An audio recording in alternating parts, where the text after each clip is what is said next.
राम राम जी प्यारे भक्तों, स्वागत है आप सभी का हमारे YouTube चैनल पर। आशा करती हूँ आप सभी कुशलमय व मंगलमय होंगे। प्यारे भक्तों, आज की कहानी एक घमंडी भाभी और नंद की तुलसी जी के पूजन की है। भक्तों, कहानी इस प्रकार है। एक गांव में एक किसान अपनी पत्नी और बेटा और एक बेटी के साथ रहता था। बेटा बड़ा था और बेटी छोटी थी।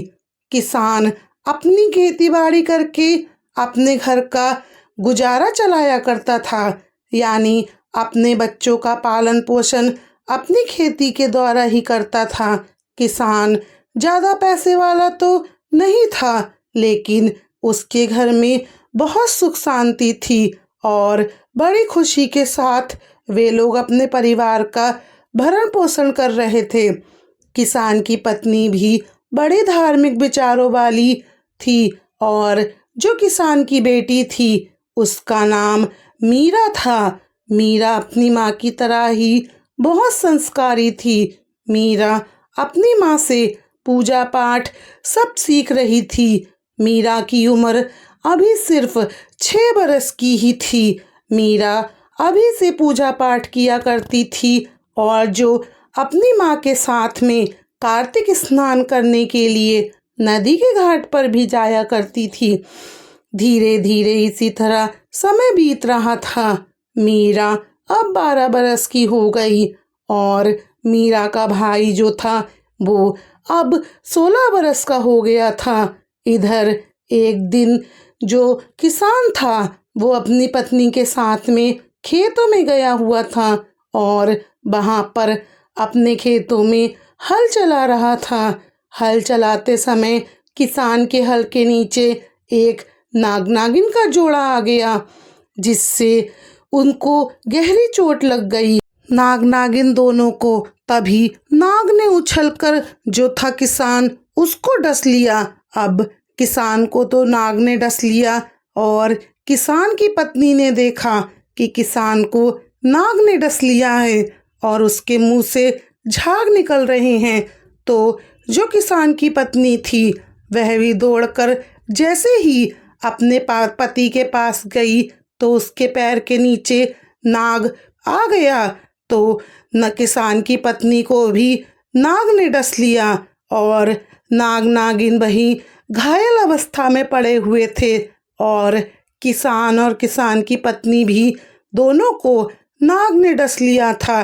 इस तरह से उधर नाग नागिन दर्द में तड़प रहे थे, इधर किसान और किसान की पत्नी अपने दर्द में करहार रहे थे। अब जो घर में मीरा थी वो सुबह से शाम हो गई, किसान और उसकी पत्नी घर पर नहीं आया था। तो अब मीरा भी सोचने लगी कि माताजी पिताजी को इतना समय क्यों लग रहा है। अब जो मीरा का भैया था ना, वो स्कूल से पढ़कर आ गया था। तो अब मीरा कहने लगी, भैया सुबह से शाम हो गई है लेकिन माताजी पिताजी अभी तक खेत से नहीं आए हैं। आप खेत पर जाकर देखो, आखिर उन लोगों को इतनी देर क्यों लग रही है। आखिर इतनी देर तक तो माता जी और पिताजी कभी भी खेत पर नहीं रहे थे। मीरा अब 12 वर्ष की थी, लेकिन वह इतनी समझदार थी कि घर के छोटे मोटे काम सब निपटा दिया करती थी। खाना उसकी माँ बनाया करती थी। मीरा ने शाम का दीपक जलाया, तुलसी माता की पूजा की, लेकिन वो कहते हैं ना, जो होनी होती है वो होकर ही रहती है। होनी बड़ी बलवान होती है। इस संसार में जो आया है उसे एक ना एक दिन जाना ही होता है। अब मीरा का भाई रामू खेत पर गया तो उसने क्या देखा कि उसकी माँ और पिताजी वहीं खेत में मूर्छित अवस्था में पड़े हुए हैं और उनके मुंह से झाग निकल रहे हैं। अब तो रामू दौड़ा दौड़ा गांव की तरफ आया और अपने अड़ोस पड़ोस के लोगों से कहने लगा, देखिए काका काकी, शोर मचाने लगा, रोने लगा, मेरे माँ बापू को क्या हो गया है। वे लोग खेत में पड़े हुए हैं और उनके जो मुंह से अजीब से झाग निकल रहे हैं।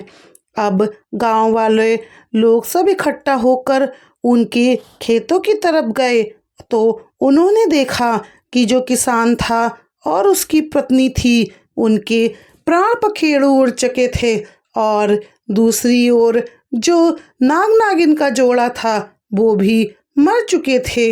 यानी अब गांव के लोग समझ गए थे कि इनको नाग नागिन ने डस लिया है और नाग नागिन इनके हल के नीचे आकर के मृत्यु के घाट उतर चुके हैं।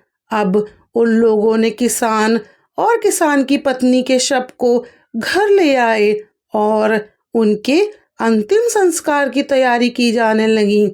मीरा और रामू का रो रो के बहुत बुरा हाल था, क्योंकि वे इस दुनिया में अब अकेले ही रह गए थे। अब जो रामू था वो अपनी बहन को दिलासा दे रहा था और मीरा भी रोए जा रही थी। उसे अपनी माताजी और पिताजी की बड़ी याद आ रही थी कि अब जिंदगी में दोनों भाई बहन अनाथ हो गए हैं। अब गांव की औरतें उन्हें समझा रही थीं, दिलासा भी दे रही थीं। वहां ऐसा कोई भी नहीं था जिनकी आंखों में आंसू न आ रहे हों। अब सभी लोग गांव के उन दोनों भाई बहनों को समझा रहे थे और अंतिम संस्कार की तैयारियों में भी लगे हुए थे। रामू ने गांव वालों के साथ मिलकर अपनी माताजी और पिताजी का अंतिम संस्कार कर दिया। रामू भी अपने माता पिता की तरह बहुत ही संस्कारी था। धीरे धीरे दिन बीतने लगे। अब जो मीरा थी वो घर का सारा काम धंधा संभालने लगी थी और बेचारी पढ़ने भी जाती थी। उसके भाई रामू ने अब खेती का सारा काम संभाल लिया था। वह अपनी बहन को और माता पिता दोनों का प्यार देने लगा। रामू अपनी बहन मीरा से कहता था कि बहन, मैं तेरे लिए माताजी और पिताजी तो नहीं ला सकता, लेकिन तुझे जीवन में किसी चीज की कमी नहीं होने दूंगा। मीरा भी बहुत संस्कारी थी। अपने भाई के बिना कोई काम नहीं किया करती थी। अपने भाई के लिए खाना बनाती। दोनों भाई बहन साथ में खाना खाते। मीरा सुबह 4 बजे उठ जाती, घर आंगन बुहार कर चूल्हा लीपती, फिर अपना नहा धोकर पक्षियों को दाना डालती और तुलसी जी सींचती, कार्तिक स्नान करती, क्योंकि जो मीरा की माँ की दिनचर्या थी वही अब मीरा ने भी अपना ली। दोनों भाई बहन बड़े प्रेम से रहते थे। गांव और गली के लोग उनसे बहुत बहुत खुश रहते थे। गांव मोहल्ले में सब कहते थे, अब भाई बहन का प्यार देखना है तो मीरा और रामू को देख लो, कितने प्यार से रहते हैं। मीरा अपने भाई की बहुत इज्जत किया करती थी। हमेशा अपने भाई से बहुत प्रेम किया करती थी। अब धीरे धीरे रामू भी बड़ा होने लगा तो एक दिन मीरा कहने लगी, भैया अब आप विवाह के योग्य हो गए हो, आप विवाह कर लीजिए। तब रामू कहने लगा, नहीं बहन, पहले तेरे हाथ पीले करूँगा, तुझे ससुराल भेजूंगा, इसके बाद ही अपना घर बसाऊंगा। तब मीरा कहने लगी, नहीं भैया, भाभी घर आ जाएगी तो मुझे भी सहारा हो जाएगा और मेरी भाभी आएगी तो मेरा भी मन लगेगा। भाभी के आने से मुझे माँ की कमी भी नहीं खलेगी। अब गांव के लोगों ने भी देखा कि रामू एक बहुत होनहार लड़का है और राधा भी बहुत अच्छी है। दोनों भाई बहनों के संस्कार अच्छे थे, इसीलिए रामू का विवाह एक लड़की के साथ कर दिया गया। लड़की का नाम रूपा था। जब रूपा घर आई तो घर में बहुत खुशियां आ गईं। घर में किसी चीज की कमी तो पहले से ही ना थी। मीरा घर को बहुत साफ सुथरा रखती थी। मीरा अपने घर की बहुत साफ सफाई करती रहती थी और अपने भैया के बिना खाना भी नहीं खाती थी। भैया पहले खुद खाना खाता था, फिर मीरा खाती थी, लेकिन रामू भी अपने खाना खाने से पहले अपनी बहन को पूछता था, मीरा तूने खाना खाया या नहीं खाया। कुछ दिनों तक तो रूपा को मीरा बहुत अच्छी लगती थी, बहुत प्रेमी लगती थी, लेकिन अब धीरे धीरे जो रूपा थी उसके पति का झुकाव अपनी बहन की तरफ ज़्यादा रहता था, तो ये बात रूपा को खलने लगी। वो तो अब मन ही मन मीरा से बहुत ईर्ष्या करने लगी, बहुत जलन द्वेष रखने लगी। अब मीरा जो थी, जब तक रामू घर पर रहता था तब तक तो रूपा मीरा के साथ में बहुत अच्छा बर्ताव रखती थी, बहुत प्रेम के साथ उससे पेश आती थी। और जब उसका पति यानी रामू घर से बाहर चला जाता था तो रूपा मीरा को बड़ा कष्ट देती थी, मीरा से घर का सारा काम कराती थी। मीरा का पूजा पाठ करना रूपा को बिल्कुल नहीं भाता था। वो तो सारा दिन घर में आराम करती रहती और मीरा से सारे दिन घर में काम करवाती रहती थी, खाना बनवाती, कपड़े धुलवाती, आंगन को बुहरवाती और घर के ऐसे लेके जेड तक सभी काम वो मीरा से ही करवाती थी। लेकिन मीरा कभी भी अपने भैया से अपनी भाभी की कोई भी शिकायत नहीं करती थी, लेकिन मीरा ने अपना नियम नहीं तोड़ा। अब उसकी भाभी को उसकी तुलसी की पूजा करने से भी बड़ी जलन होने लगी। भाभी कहने लगी, मीरा ये जो तुलसी जी तू इतना मानती है, इन्हें इतना पूजा पाठ करती है, और कुछ भी हो जाए तू अपनी तुलसी माता की पूजा नहीं छोड़ती, तो फिर तेरी तुलसी माता ने तेरे माताजी पिताजी को तुझसे क्यों छीन लिया, तेरे माँ बाप क्यों मर गए। तब मीरा कहने लगी, भाभी ये तो विधि का विधान है, जो इस दुनिया में आए हैं उसे जाना ही है। इसका मतलब ये तो नहीं कि हम पूजा पाठ करना छोड़ दें, भगवान को मानना छोड़ दें। एक दिन भाभी हमें भी जाना है, आपको भी जाना है, मुझे भी जाना है। मीरा की बातें सुनकर तो अब जो रूपा थी उसकी भाभी, वो तो बहुत तिलमिला गई, उसके तो जैसे तन बदन में आग लग गई और वो मीरा से कहने लगी, करमजली तुझे मरना है तो तू मरना, मेरे लिए ऐसी बातें क्यों बोल रही है। बेचारी मीरा अपनी भाभी की बातें सुनकर चुप हो गई और इतनी भी हिम्मत नहीं थी कि वे अपनी भाभी से कुछ कह पाए। अब धीरे धीरे वह जो मीरा को छोटी छोटी बात पर पहले तो सिर्फ डांटती थी, लेकिन अब उस पर हाथ भी छोड़ देती थी। लेकिन मीरा कभी अपनी भाभी से कुछ नहीं कहती थी। लेकिन अब मीरा थोड़ा गुमसुम सा रहने लगी। उसके भाई रामू जब खेती पर जाता और शाम को आते हुए अपनी बहन मीरा से कहता, मीरा बहन तुझे कोई परेशानी तो नहीं है। तब मीरा मुस्कुराकर अपने भैया से कहती, नहीं भैया मुझे कोई परेशानी नहीं है। तब रामू उससे पूछता, तेरी भाभी तेरा ख्याल तो रखती है ना। तब मीरा कहती है, हाँ भैया भाभी बहुत अच्छी है, मेरा बहुत अच्छे से ख्याल रखती है। अब तो भैया अपनी बहन की बात सुनकर बहुत खुश हो जाता है और मन ही मन सोचता है, चलो मेरी बहन खुश है और मुझे क्या चाहिए। इसी तरह से मीरा के दिन कष्ट में बीतते लगे। तभी कार्तिक का महीना आ गया। मीरा सुबह उठकर गंगा के घाट पर जाती, तुलसी जी सींचती, पीपल पतवारी सींचती, ये उसका नियम था। अब उसकी भाभी रूपा को मीरा का कार्तिक स्नान करना बहुत ही खलता, लेकिन सुबह सुबह तो रामू घर पर होता था, इसीलिए वो मीरा को रोक भी नहीं पाती थी। इसीलिए मीरा का नियम अच्छे से निभ रहा था। अब धीरे धीरे मीरा भी बड़ी हो गई। अब मीरा 17 साल की हो गई थी। इधर रूपा ने भी एक बेटी को जन्म दिया, जिसका नाम उसने कंचन रखा था। अपनी बेटी को तो रूपा बड़े लाड़ प्यार से पाल रही थी। मीरा को उसने एक नौकरानी की तरह रख रखा था।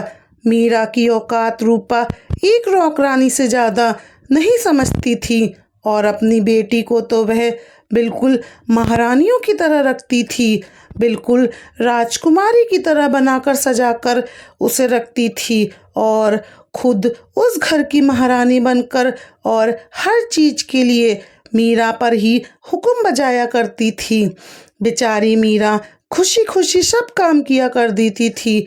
उसे बस एक तसल्ली रहती थी कि भाभी चाहे कितना भी कष्ट, कितना भी दुख क्यों ना दें, कितना भी अनाप शनाप बोले, कितने ही ताने मार ले, लेकिन जब भैया शाम को घर आकर मुझसे पूछता है, मीरा बहन तूने खाना खाया, तुझे कोई परेशानी तो नहीं है, तब मेरी सारे दुख, सारे दर्द अपने आप से दूर हो जाया करते हैं और वह मुस्कुरा दिया करती है। यही सोचकर उसके दिन बीत रहे थे।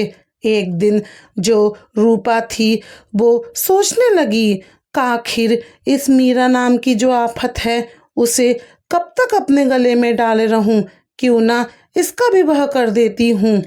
अब जब रामू घर को आया ना तो रूपा रामू से कहने लगी, जी सुनिए, हमारी मीरा कितनी सुंदर है, कितनी संस्कारी है और अब तो ये विवाह योग्य हो गई है। इसके लिए कोई योग्य लड़का देखकर इसका विवाह कर देना चाहिए।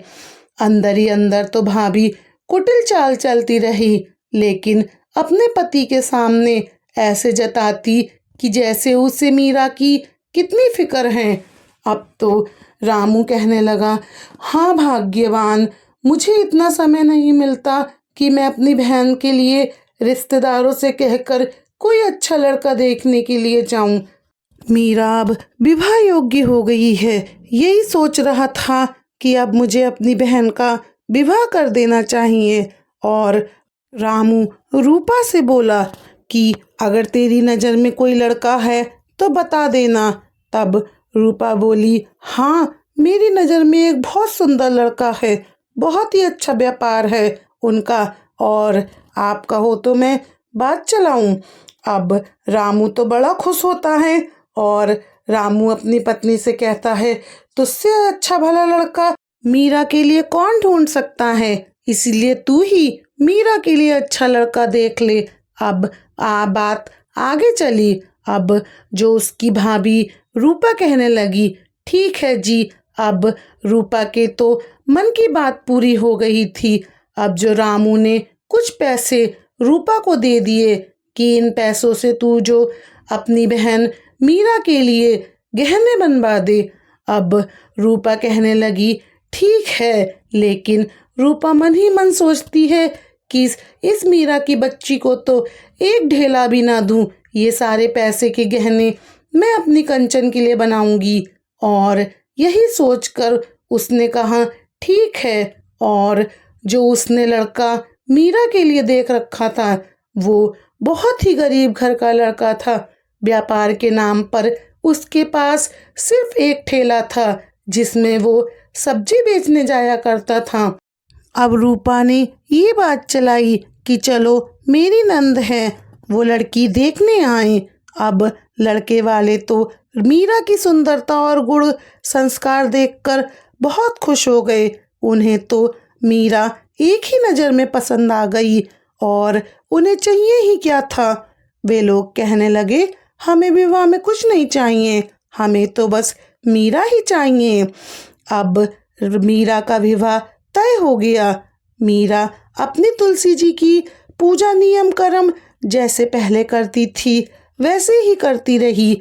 सुबह शाम तो उसकी भाभी कुड़ जाया करती थी तो जलन से वो ताने सुनाया करती थी और कहती थी, मीरा जब तू विदा होगी ना तब तुझे तुलसी जी से ही विदा करूँगी और तेरी जो तुलसी की मंजीरी है ना इसी के गहने तुझे पहनाऊंगी। तब मीरा कहती है, भाभी इससे बढ़िया मेरे लिए और सौभाग्य की बात क्या होगी कि तुलसी जी के बने हुए गहने मैं पहनूं और मेरी विदाई में मुझे तुलसी जी मिले। अब उसकी भाभी जो थी उसने मीरा के ये वचन सुनकर और जल भुंजाया करती थी और कहती थी, कलमुही तुझे तो देख कैसे गरीब घर में ढकेलूंगी। अब दिन कटने लगे। धीरे धीरे विवाह का भी दिन नजदीक आ गया। बारात आ गई। बारात में गिने चुने लोगों को ही बुलाया गया था। अब मीरा के फेरों की रस्म हो गई थी। मीरा की विदाई की जो बारी आई तो मीरा अपने भाई के गले लगकर खूब रोई। मीरा का भाई भी खूब रोया। अब मीरा भाभी के गहनों के नाम पर जो उसकी भाभी ने तुलसी जी की मंजीरी के गहने बनाकर मीरा को पहना दिए। मीरा ने खुशी खुशी गहने पहन लिए और विदा होते समय मीरा अपनी गोद में तुलसी जी का गमला ले गई। अब मीरा खुशी खुशी वहाँ से विदा होकर अपने ससुराल आ गई। ससुराल में मीरा का बहुत अच्छे से स्वागत हुआ और तुलसी मैया के चमत्कार से मीरा ने जो तुलसी के मंजीरी के गहने पहने हुए थे वे सब सोने के हो गए और तुलसी जी के कृपा से सब सामान सब चीज़ें सोने के रूप में बदल गईं। जब मीरा का गृह प्रवेश हुआ तो दुल्हन को इतने सारे गहनों में देखकर उसके ससुराल वालों ने तो उसकी खूब तारीफ की। मीरा की नंद कहने लगी, माँ भाभी तो साक्षात देखो लक्ष्मी का रूप है। देखो तो माँ कितने सारे गहने कितना सारा सोना चांदी लाएंगे भाभी। भाभी के कदम पड़ते तो हमारी गरीबी ही दूर हो गई। माँ हमारे घर में बहू नहीं साक्षात लक्ष्मी जी आई हैं। अब तो मीरा की सास अपनी बहू को बहुत प्यार दिखाती कि मेरी बहू के तो ऐसे कदम पड़े हैं कि जो हमारे 7 जन्मों की गरीबी दूर हो गई। अब जो उसका पति था उसने भी सब्जी का ठेला चलाना बंद कर दिया और अपनी एक अच्छी सी दुकान खोल दी।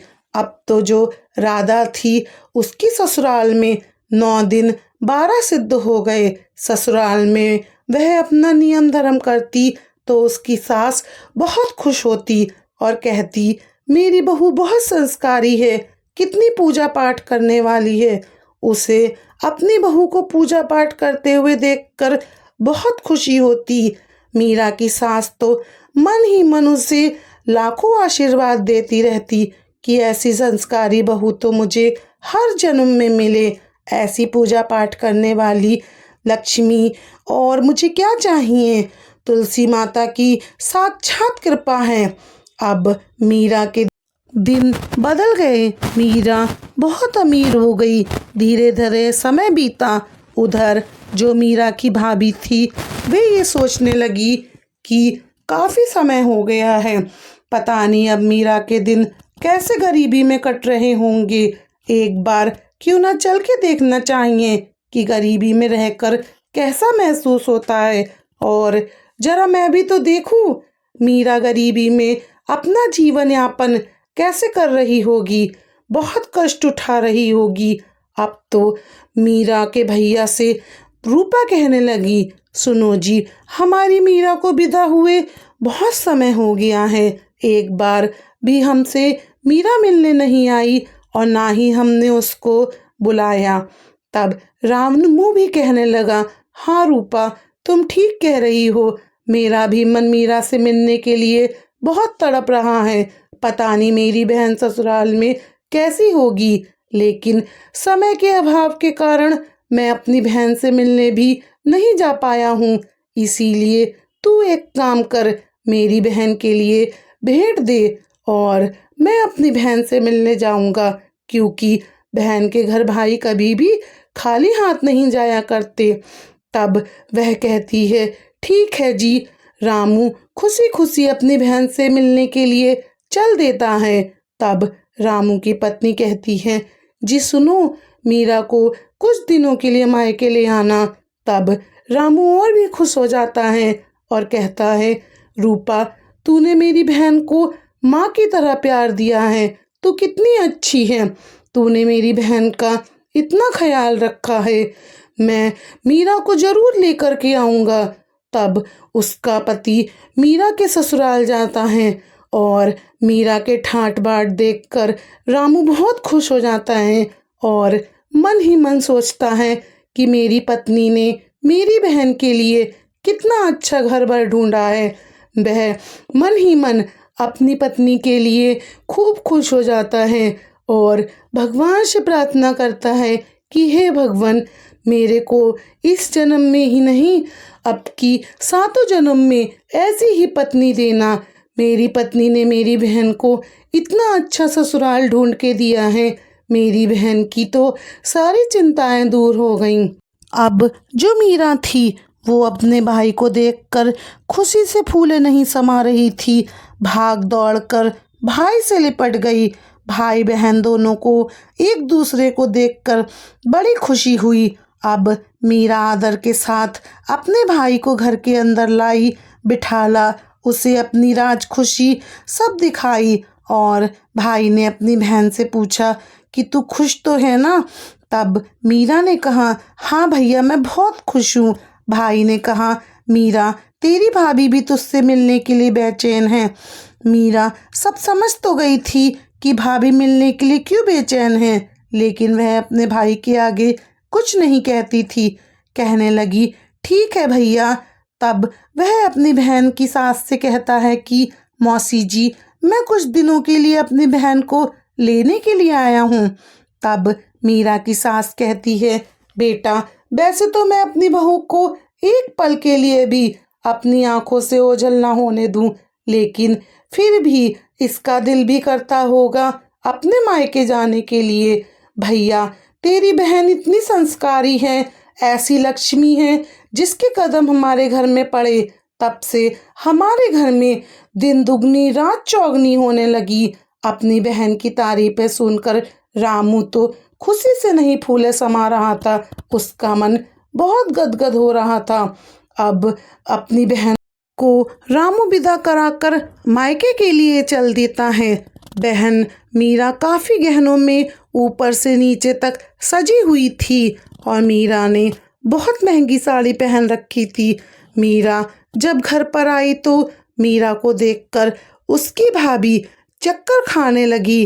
वो सोचने लगी कि मैंने तो ऐसा सोचा था कि ये मीरा आएगी, फटी पुरानी साड़ी पहनकर गिड़गिड़ाती आएगी, भाभी मेरी मदद करो, मुझे कुछ दे दो, मैं बहुत दुखी हूँ। वह तो इतना सज धज कर आई है, क्या क्या कहने पहन कर आई है, और मैंने जो सोचा था ये तो उसके उल्टा ही हो रहा है।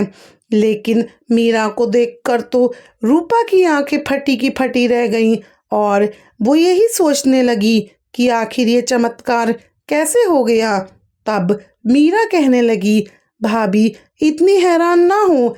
तब अपने आप से मीरा कहने लगी, भाभी, जो तुमने तुलसी जी के मुझे गहने पहनाए थे और जो तुलसी माता की कृपा से वो सभी गहने देखो मेरे सोने के हो गए, और जो भी सामान था वो सब सोने का हो गया। अब मीरा कुछ दिन रहकर फिर से अपने ससुराल लौट आई और फिर से अपना नियम कर्म करने लगी। अब हर तरफ मीरा का गुणगान होने लगा। अब जो मीरा की भाभी रूपा थी वो भी सोचने लगी कि क्यों ना मैं अपनी बेटी कंचन को भी तुलसी जी से की पूजा करवाऊं और उससे भी तुलसी जी सींचने को कहूँ, तुलसी जी के सामने दीपक लगाने को कहूँ। और लेकिन जो कंचन थी ना, उसमें भी तो अपनी ही माँ के गुण थे। वो तो बहुत लड़ाकू झगड़ालू थी और बहुत ही ढीठ थी। जैसे तैसे रूपा ने कंचन से तुलसी जी के आगे दीपक जलवाने को कहा, लेकिन कंचन ने तो साफ मना कर दिया। रूपा के बहुत ज़्यादा कहने पर कंचन ने अपनी माँ का मन रखने के लिए तुलसी जी को सींचना शुरू कर दिया और उनके आगे दीपक जलाना शुरू कर दिया। लेकिन वो अपनी माँ रूपा की सभी बातों को एक कान से सुनती और दूसरे कान से निकाल देती थी, क्योंकि कंचन बहुत जिद्दी थी और उसकी जिद की वजह से उसकी माँ भी काफ़ी परेशान रहती थी। अब जो कंचन थी वो भी विवाह के योग्य हो गई थी, कंचन के लिए भी रूपा ने बहुत अच्छा घर परिवार ढूंढा। वो लोग काफ़ी पैसे वाले लोग थे, खानदानी रईस थे। रूपा ने सोचा मेरी बेटी के लिए ऐसा घर वर मिले जिससे कि मेरी बेटी वहाँ पर राज करे। उसके मन में आया। तभी वो सोचने लगी कि जैसे मैंने मीरा की शादी की, उसकी शादी में मैंने तुलसी जी के गहने पहनाए, वैसे ही मैं अपनी बेटी की विवाह में उसको तुलसी जी के गहने पहनाऊंगी और तुलसी जी का गमला देकर उसे विदा करूंगी। तभी रूपा ने कंचन के विवाह में भी वही सब किया जो उसने मीरा के साथ किया था। विवाह विदाई के समय पर रूपा ने कंचन की गोद में तुलसी जी का गमला रख दिया और तुलसी जी के ही गहने पहना दिए और अपनी बेटी को विदा कर दिया। अब बेटी विदा होकर जब ससुराल आई तो क्या कंचन को देखकर तो उसकी सास का मुंह जैसे कि बन गया हूँ। उन्होंने जब तुलसी जी के बने गहने देखे तो वो बहुत खिसिया गई, क्योंकि जो कंचन के गहने थे वो सोने के गहनों में नहीं बदले और जो सामान था, जो जैसा दिया था वैसा ही था। अब तो कंचन की सास जब उसका गृह प्रवेश करवाती है तो उसका चेहरा देखती है, क्योंकि कंचन जो थी वो काली का लूटी थी। सुंदरता नाम की तो उसमें कोई चीज़ थी ही नहीं, बस थोड़े से नैन नक्श ही ठीक थे और गुण तो उसमें थे ही नहीं। ना उसे बोलने का शिष्टाचार और ना ही उसे कोई काम धंधा आता था, ना वो घर गृहस्थी संभालना जानती थी। उसकी सास ने उसका गृह प्रवेश करवाया तो तुलसी जी के गहने पहने हुए देखकर उसकी सास कहने लगी, अरे ये क्या, कोई ऐसे भी गहने देकर अपनी बेटी को विदा करता है? ये क्या? इस तरह से आप जो कंचन के और उसके मायके वालों के लिए काफ़ी बुराई भलाई करने लगी। ये देखकर कंचन को बिल्कुल भी बर्दाश्त नहीं हो रहा था। वो कहने लगी, क्या हुआ माँ जी, मेरी माँ के पास जो था उन्होंने वही दिया। तब सास कहने लगी, अरे बहू, अभी तो तू आई है और आते ही तू मुझे उल्टे जवाब देने लगी। तब जैसे तैसे उसकी सास ने कंचन का गृह प्रवेश कराया। जब जैसे ही कंचन ने गृह प्रवेश किया वैसे ही उसके घर के पिछले वाले हिस्से में आग लग गई, जिसके कारण काफ़ी नुकसान हो गया। अब जो भी लोग वहाँ थे सब रिश्तेदार कहने लगे, कैसी अशुभ बहू आई है, इसके पैर पड़ते ही घर में नुकसान हो गया। अब जो कंचन थी उसकी भी नंद थी, तो कंचन अपनी नंद पर रौब झाड़ा करती थी। कंचन खुद तो कोई काम नहीं करती थी, लेकिन अपनी नंद से अपने सब छोटे बड़े काम करवाती थी। तब कंचन की सास कंचन से कहने लगी कि कंचन, तुम्हें काम करना है तो करो, नहीं तो तुम्हें तुम्हारे मायके भिजवा देंगे। लेकिन कंचन को तो अपनी सास की बातें बिल्कुल पसंद नहीं थी। वो उनकी बातों को एक कान से सुनती और दूसरे कान से निकाल देती थी।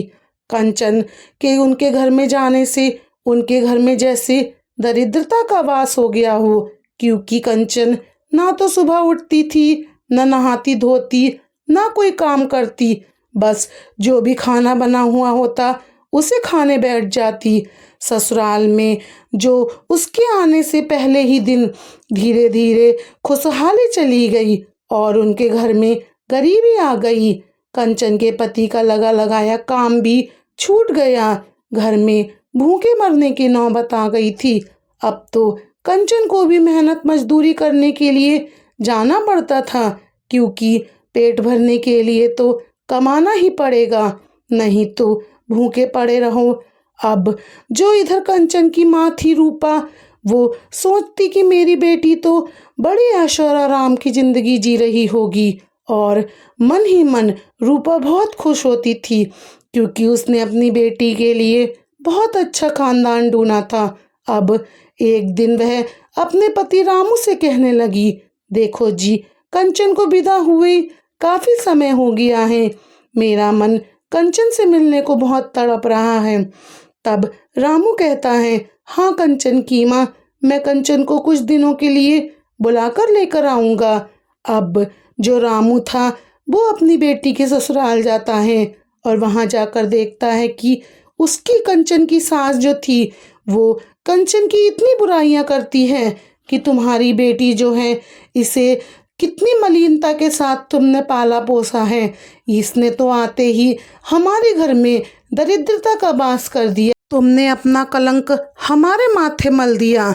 ये कोई लड़की नहीं है, ये तो साक्षात अलक्ष्मी है, अलक्ष्मी।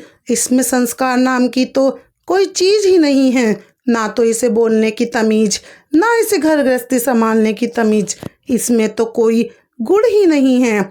कंचन की इतनी बुराइयों के साथ उसकी सास ने रामू से कहा, ये लो, ये है तुम्हारी बेटी और इसे अब ले जाओ और इसे कभी वापस मत भेजना।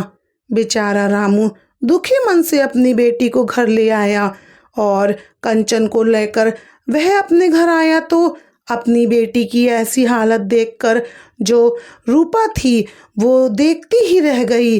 वो कहाँ सोच रही थी कि उसकी बेटी गहनों में सजी हुई महंगी साड़ी पहने हुए पालकी से आएगी, लेकिन ये क्या, उसकी बेटी एक फटी हुई सी साड़ी पहने हुए शरीर से सूख कर कांटा हो रही थी। उसकी हालत बहुत खराब थी। उसे देखकर कोई भी कह सकता था कि ये तो भिखारिन है, लेकिन ये क्या, रुक्मणी जो समझ रही थी उसके बिल्कुल विपरीत हुआ। उसे अब अपने किए पर पछतावा होने लगा।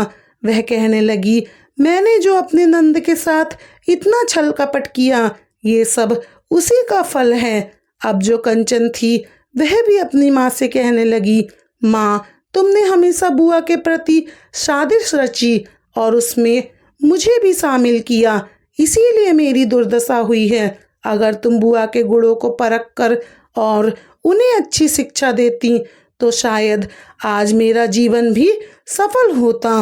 अब कंचन बहुत दुखी थी। वो अपनी माँ से कहती है, माँ, मैं बुआ के घर जाना चाहती हूँ।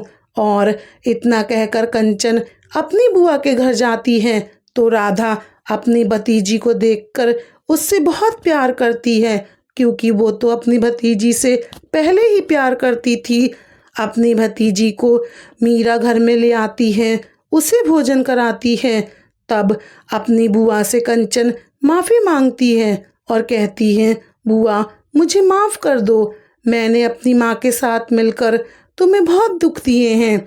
इधर रामू भी अपनी पत्नी की हकीकत जानकर उससे जो बहुत गुस्सा हो जाता है और अपनी पत्नी रूपा को घर से निकाल देता है। उसने उसकी बहन के साथ जो ऐसा षड्यंत्र जो रचा था, लेकिन वह तो तुलसी माता की कृपा से उसकी बहन पर कोई आँच नहीं आई, लेकिन वह अपनी बहन को अपनी जान से भी ज़्यादा प्यार करता था।